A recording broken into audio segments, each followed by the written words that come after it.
बिस्मिल्लाहिर्रहमानिर्रहीम। अस्सलाम वालेकुम नाज़रीन, आप यूट्यूब चैनल देख रहे हैं। मैं इमरान खान हूँ। इससे पहले कि मैं ख़बरों की तरफ जाऊँ, एक बड़ा अहम इशू है और उसके ऊपर मैं आईजी इस्लामाबाद को और मोहसिन नकवी को, इन दोनों को ये कह रहा हूँ कि इन हरकतों से बाज आ जाएं और इस लेवल तक मामले को ना जाने दें। हो सकता है इन दोनों के नॉलेज में हो सकता है कि इन दोनों के नॉलेज में इस तरीके से बात ना हो, लेकिन जो चीज़ मैं आपको बताने वाला हूँ, मुझे आज़ाद कश्मीर के लोगों ने राब्ते किए। एक इस्लामाबाद के जर्नलिस्ट हैं, उनसे भी मैंने कन्फर्म किया। एक और साहब हैं जो सिस्टम के अंदर काम करते हैं, उन्होंने भी कंफर्म किया कि बड़े पैमाने पे आज़ाद कश्मीर के शहरियों को गिरफ्तार किया गया इस्लामाबाद से। जो लोग अभी तक गिरफ्तार किए गए या उठाए गए हैं, उनकी तादाद लगभग 566 बनती है। ये बड़ी तादाद है। F10 मरकज़ में जिस दिन सेनेटर मुश्ताक ने कॉल दी थी और बड़े पैमाने पर एहतजाज हुआ था, उसके बाद 566 अफराद को उठाया गया था, जिनमें बहुत सारे CIA के पास हैं, कुछ एजेंसियां उठाकर ले गई हैं, हमारे कुछ जर्नलिस्ट हैं उनका भी पता नहीं चल रहा। तो 88 अफराद को दहशतगर्दी की अदालत में पेश किया गया और दहशतगर्दी की अदालत ने शनाख्त परेड के लिए उन्हें अगले 14 दिन के लिए जेल में भिजवा दिया। यानी अब वो 18 अगस्त को जाके उनकी तारीख आएगी। 14 अगस्त यानी यौम आज़ादी अब उनका जेल में ही रहेगा। ये है जनाब एक जलसा करने या एक एहतजाजी मुजाहरा करने की सजा इस मुल्क के खुदादाद के अंदर। लेकिन जो सबसे घटिया और भौंडी हरकत की है वो मैं आपको बताता हूं।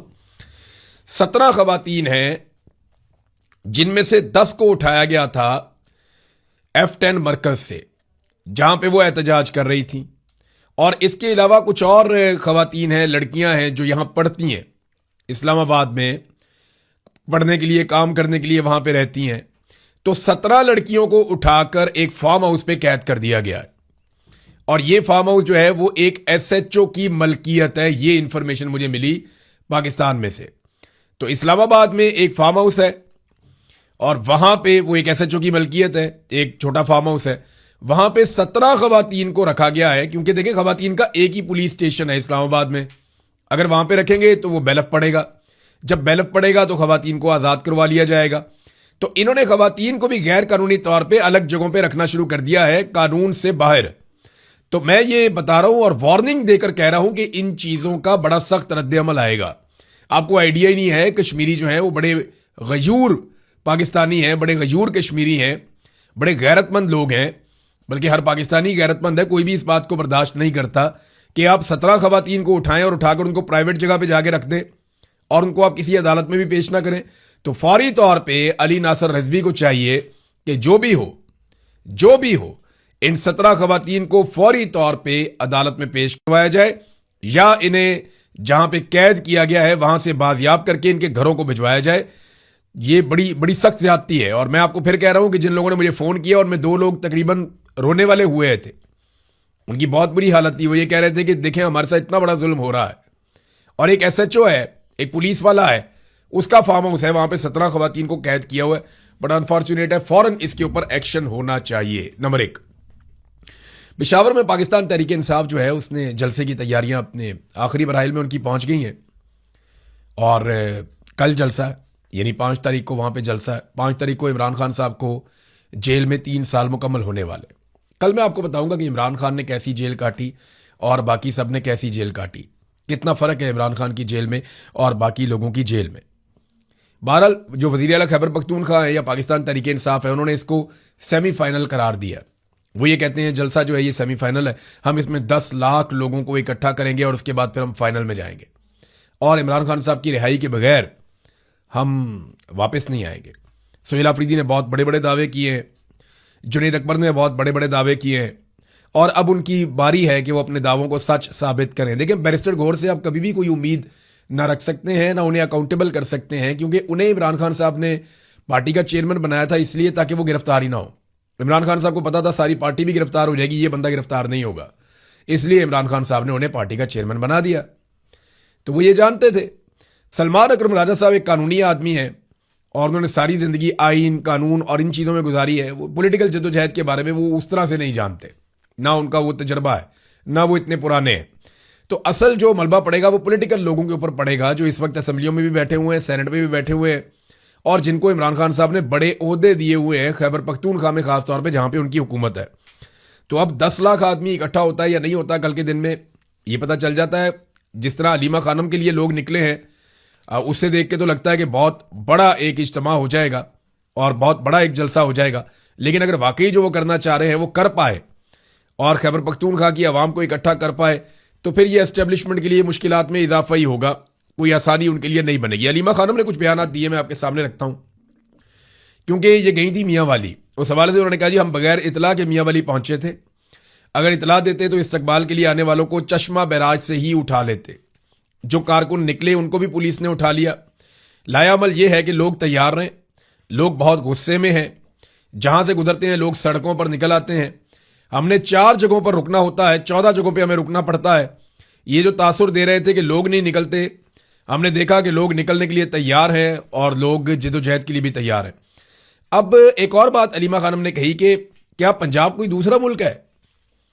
ये खुद चोरी करे और फिर कहे कानून उनके साथ है, पुलिस भी उनके साथ नहीं है, बस अफसरान को उन्होंने अपने साथ मिलाया हुआ है। वरना सिपाही तो हमारी वीडियोस बना रहे थे, हम आपको दिखा नहीं सकते, फिर उनकी नौकरियां चली जाएंगी, खतरे में पड़ जाएंगी। जिस तरह आप मीडिया को नौकरी का खतरा होता है, इसी तरह पुलिस वालों को भी नौकरी का खतरा होता है। इसलिए हम बार बार कह रहे हैं कि हम आपकी आज़ादी के लिए भी खड़े हैं, आपको भी सहाफत की आज़ादी के लिए खड़ा होना चाहिए, लेकिन आप नहीं खड़े हो रहे। ये बात तो ठीक है, मीडिया तो बिल्कुल ही सत्तू पी के सो गया। मीडिया के अंदर एक जान हुआ करती थी एक दौर में, लेकिन अब बिल्कुल ही एक बेजान जिस्म की तरह पड़ा है। नॉर्मली जो मीडिया में पुराने लोग थे उनके ताल्लुकात पीएमएलएन से या पीपल्स पार्टी से थे, यही 2 पॉलिटिकल पार्टीज होती थी, तो ज़्यादातर लोग तो इन दोनों ने काबू कर दिए। बाकी मीडिया के ऊपर पाकिस्तान की मिलिट्री एस्टेब्लिशमेंट का बड़ा इन्फ्लुएंस हमेशा से रहा है, तो बाकी लोगों को वो काबू कर लेते हैं, फिर जो रह जाता है उसको ताकत से दबा लेते हैं। लेकिन जो नया मीडिया है ना, जिसको आप सोशल या डिजिटल मीडिया कहते हैं, या नौजवान जो पाकिस्तान की मीडिया में है गुज़िश्ता 5-10 साल में, वो कहीं ना कहीं आवाज़ उठाते हैं, जोर लगाते हैं, कोशिश करते हैं, फिर गिरफ्तार होते हैं, फिर छूटते हैं, फिर कोशिश करते हैं, फिर गिरफ्तार होते हैं। पाकिस्तान में सहाफ़त के जो बड़े बड़े नाम हैं, आप कोई भी नाम उठा लें, जो आजकल प्रोग्राम्स करते हैं, तज्जिया देते हैं, बहुत सारा कुछ, बहुत बड़े बड़े नाम हैं, ये अब बोने बनना शुरू हो गए नौजवानों के सामने।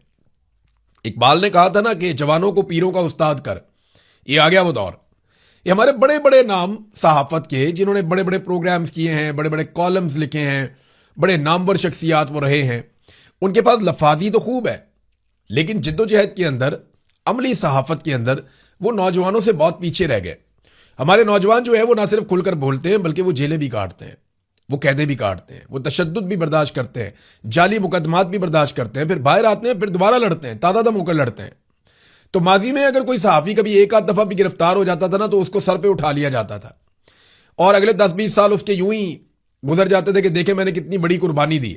लेकिन आज जो नौजवान है वो जिस तरह की कुर्बानी दे रहे हैं, इसका कोई मुकाबला ही नहीं है। ये जवानों को पीरों का उस्ताद कर, जो इकबाल ने कहा था, अल्लामा इकबाल ने, ये वही हो रहा है। हम होता हुआ देख रहे हैं कि नौजवान सहाफ़ी वाकई बहुत आगे निकले हैं। फजलुर रहमान साहब ने एक बड़ा मुतालबा किया। उनका मुतालबा जी कि ऑल पार्टीज कॉन्फ्रेंस बुलाई जाए। वो ये कहते हैं कि महमूद खान अचकजई साहब जो हैं वो अपोजिशन लीडर हैं, वो एक इलाके के या पश्तून बेल्ट के लीडर नहीं है। अपोजिशन लीडर एक बहुत बड़ी जिम्मेदारी है, तो पूरे मुल्क की अपोजिशन जमातों का इजलास उन्हें चाहिए कि वो बुलाएं।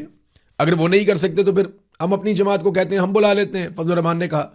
तो देखें, जो इस वक्त बलूचिस्तान में हो रहा है, जो इस वक्त कश्मीर में हो रहा है, जो इस वक्त खैबर पख्तूनख्वा में दहशतगर्दी बढ़ रही है, इन तमाम चीज़ों को लेकर अपोजिशन की तमाम जमातों को इकट्ठा करना बहुत ज़रूरी है। वो बैठे और बैठकर बात करेंगे पाकिस्तान के साथ आपने किया क्या, जितना जुल्म और बर्बरियत हम होता हुआ देख रहे हैं, इसके नतीजे में पाकिस्तान लगातार नीचे जा रहा है। आप सिर्फ मईशत की मिसाल ले लें कि सन 2000 से लेकर अब तक का एक डाटा मैं आपके सामने रखने वाला हूं। मिफ्ता इस्माइल साहब ने भी इस डाटा को शेयर किया है।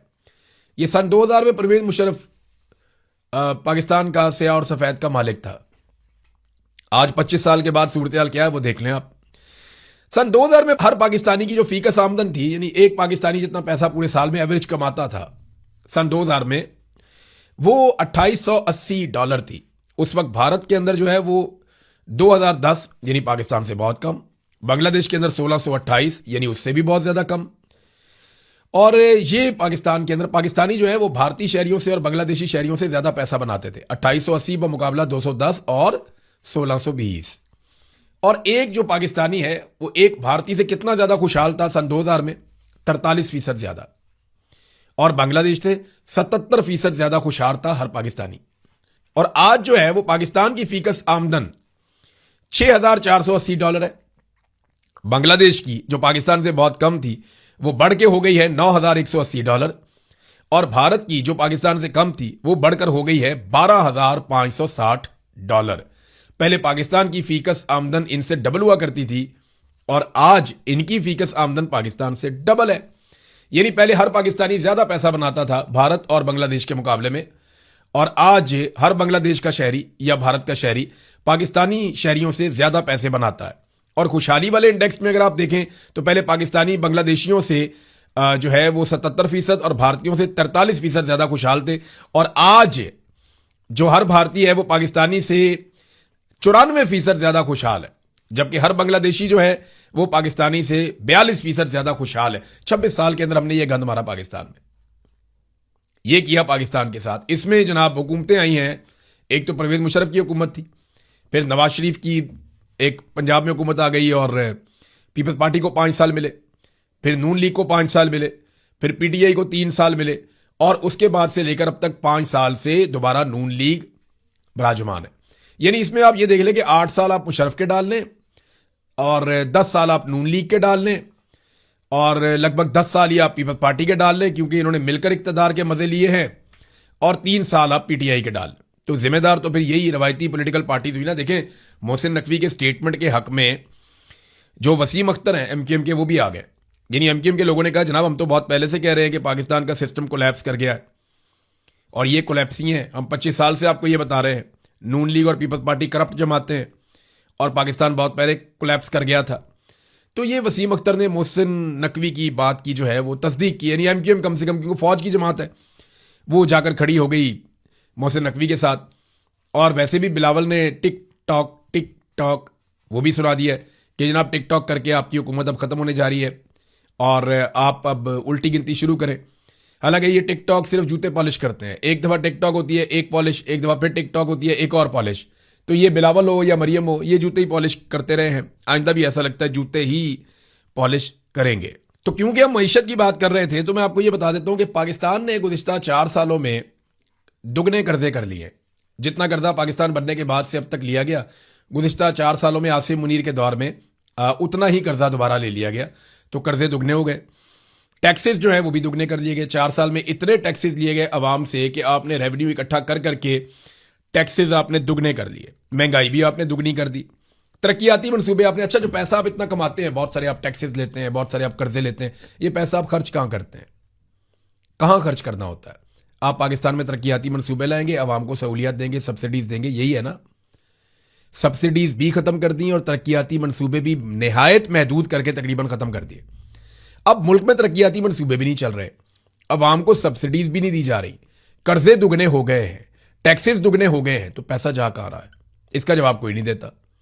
गुर्बत और बेरोजगारी पाकिस्तान में रिकॉर्ड बढ़ चुकी है, और ये सारा कुछ मैं नहीं कह रहा, सरकारी आदादो शुमार आपको बता रहे हैं। तो सवाल ये होना चाहिए कि ये जो पैसा आप इकट्ठा कर रहे हैं, बेशुमार पैसा, अरबों डॉलर, ये जा कहाँ रहा है? इसे खर्च कौन कर रहा है और ये किसकी जेब में जा रहा है? ये कहाँ गायब होता जा रहा है? कौन सा ऐसा गड़ा है जिसमें ये पैसा गिर रहा है और पता नहीं चल रहा? क्योंकि पाकिस्तान में तो कुछ भी नहीं बन रहा, हमें तो इसमें कुछ भी नहीं मिल रहा, तो हम ये कैसे मान लें कि ये पैसा पाकिस्तानियों के ऊपर खर्च हो रहा है? और हालात ये हैं कि अल जजीरा पे पाबंदी लगा दी पाकिस्तान ने। इससे पहले पता किसने लगाई थी? इसराइल ने। पाकिस्तान में और इसराइल में कुछ चीज़ों की मुमासलत होती जा रही है। अशोक स्वैन है, भारतीय बहुत बड़े इंटेलेक्चुअल हैं, उन्होंने कहा जी कि आसिम मुनीर और नेतन्याहू एक ही पॉलिसी पे चल रहे हैं। नेतन्याहू ने अल जजीरा पे पाबंदी लगाई, आसिम मुनीर ने भी अल जजीरा पे पाबंदी लगा दी। वहां नेतन्याहू जबरी गुमशुदगियां करवाते हैं, यहां पे आसिम मुनीर भी जबरी गुमशुदगियां करवाते हैं। वहां पे नेतन्याहू ने जो इंसानी इमदाद है फलस्तीनी शहरियों की वो बंद की हुई है, यहां पे आसिम मुनीर ने इंसानी इमदाद जो है वो कश्मीरी शहरियों की वो बंद की हुई है। तो दोनों एक ही तरह की कार्रवाई कर रहे हैं। आप, बड़ी मुमासलत है दोनों के अंदर, दोनों जबर के साथ मुसल्लत हैं, दोनों जुल्म का रास्ता इख्तियार कर रहे हैं, दोनों ने हथियार उठाए हुए। हाँ, लेकिन एक मजे की बात यह है कि नेतन्याहू कम से कम अपने लोगों के साथ वफादार है, अपनी अदालत को जवाब दे। लेकिन आसिम मुनीर के पास इस्तिस्ना भी है और वो अपने लोगों के सामने अपने आप को जवाब दे नहीं समझते। यानी उन्होंने यहां पे कोई और सहूलत ली हुई है। नेतन्याहू ने यूनिफॉर्म नहीं पहना हुआ, लेकिन आसिम मुनीर साहब ने यूनिफॉर्म पहना हुआ है, तो ये तो फर्क है। अब नाज़रीन एक चीज और है, वो ये है कि आसिफ अली जरदारी ने जजों की समरी रोकी हुई है। जजों के नाम फाइनल करके तैनातियों की समरियां जो हैं वो आसिफ अली जरदारी सदर पाकिस्तान को भेज दी गई कि जनाब इनका आप नोटिफिकेशन जारी करें, ये सारे अब जजेस हैं। लेकिन पता चला कि जरदारी साहब को तो एतराज़ है, उनके अपने बंदे शामिल ही नहीं किए गए, तो उन्होंने वो समरी रोकी हुई है। अब ये एक नया बहरान पैदा हो गया। हर चीज़ में ना इन सबको हिस्सा चाहिए। जनाब ब्यूरोक्रेसी में हमारा हिस्सा होना चाहिए, जजों में हमारा हिस्सा होना चाहिए, मीडिया में हमारा हिस्सा होना चाहिए, बजट में हमारा हिस्सा होना चाहिए, पैसों में हमारा हिस्सा होना चाहिए, इक़्तिदार में हमारा हिस्सा होना चाहिए।